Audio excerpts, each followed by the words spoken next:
Good morning అండి. అమావాస్య వెళ్ళిపోయి పాడ్యం వచ్చింది కదండి. నేను దేవుళ్ళు రూమ్లు క్లీన్ చేయటం బిగిన్ చేస్తున్నాను. ఇది ఒక పెద్ద పనేనండి, టాస్క్ మనకి. కానీ ప్రతి అమావాస్యకి ఇలా మొత్తం క్లీన్ చేసుకుంటే మనకి బాగుంటుంది, నీట్గా కనపడుతూ ఉంటుంది. అలాగే పేపర్లు కూడా మొత్తం తీసేసి మళ్ళీ వేస్తాను. ఇది ఏంటంటే గురువారం చేసుకున్నా కూడా మనం మొత్తం చేసుకోం కదా, పైన చేస్తాను నేను. అమావాస్యకి మటుకు డీప్ క్లీనింగ్ చేస్తాను. దేవుడు బొమ్మలు మటుకు నేను బ్రష్తో తొడవనండి, ఇలా క్లాత్ తీసుకొని తుడుస్తాను.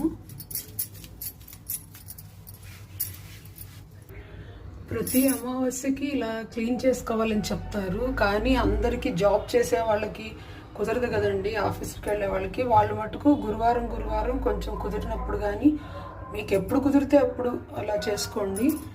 కాకపోతే ఏంటంటే అమావాస్య తర్వాత చేయలేకపోయినప్పుడు కొంచెం పసుపు నీళ్ళు జల్లుకొని అప్పుడు దీపం పెట్టండి. దీపం మట్టుకు మానకండి. నేను ఎప్పుడు బ్రౌన్ పేపర్లు వేస్తాను, ఇవాళ లేవు అందుకని వైట్ పేపర్స్ వేసాను. అసలు ఏమీ లేకుండా వేయకూడదు, నాకు తెలియదు. కొన్ని రోజుల క్రితం నేను అసలు ఏమీ వేయకుండా పెట్టాను, ముగ్గులు వేసేసి. కానీ అట్లా పెట్టకూడదు అన్నారని మళ్ళీ ఇప్పుడు పేపర్లు వేస్తున్నాను. మొత్తం అంతా క్లీన్ చేసేసానండి, అంతా క్లీన్ అయిపోయింది. ఒక మెత్తటి బ్లౌజ్ పీసు పెడతానండి నేను తొడవడానికి. తడి క్లాత్తో తొడవను, ఎందుకంటే ఫస్ట్ అంతకుముందు తుడిస్తే వాటర్ లోపలికి వెళ్ళిపోయింది, అందుకని అలా తొడవను. ఇలా బ్రష్తో పెడతాను, చిన్న బొట్టు వస్తుంది ఇలా బ్రష్తో పెడితే. మళ్ళీ మొత్తం పెట్టాలన్నా కూడా మనకు కష్టం కదా, అందుకని నేను మెయిన్ ప్లేసుల్లో పెడతాను. ఇంతకుముందు బాగా కనపడుతుందని ఎర్ర కుంకుమ పెట్టేదాన్నండి. ఆ ఎర్ర కుంకుమ మచ్చలాగా పడిపోతుంది ఫోటో మీద, అందుకని నేను గోపురం వాళ్ళది కుంకుమ వాడుతున్నాను. ఇది చాలా బాగుంది. శుభ్రంగా క్లీన్ చేసి బొట్టు పెడితే అమ్మవారి మొహం చూడండి ఎంత కళకళలాడిపోతుందో. అన్నపూర్ణమ్మ విగ్రహం బియ్యంలో పెడతా కదండి, నేను క్లీన్ చేసేటప్పుడు ప్రతిసారి ఈ బియ్యం మార్చేసి మళ్ళీ ఫ్రెష్ బియ్యం పెడతాను. ఆ తీసేసిన బియ్యం మనం కడుక్కుని బాగా అన్నం వండుకునేటప్పుడు వేసుకుంటే మంచిది.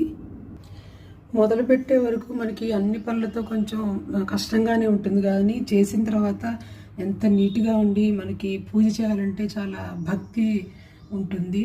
అలా అని కంపల్సరీ చేసుకోలేకపోతే కష్టం.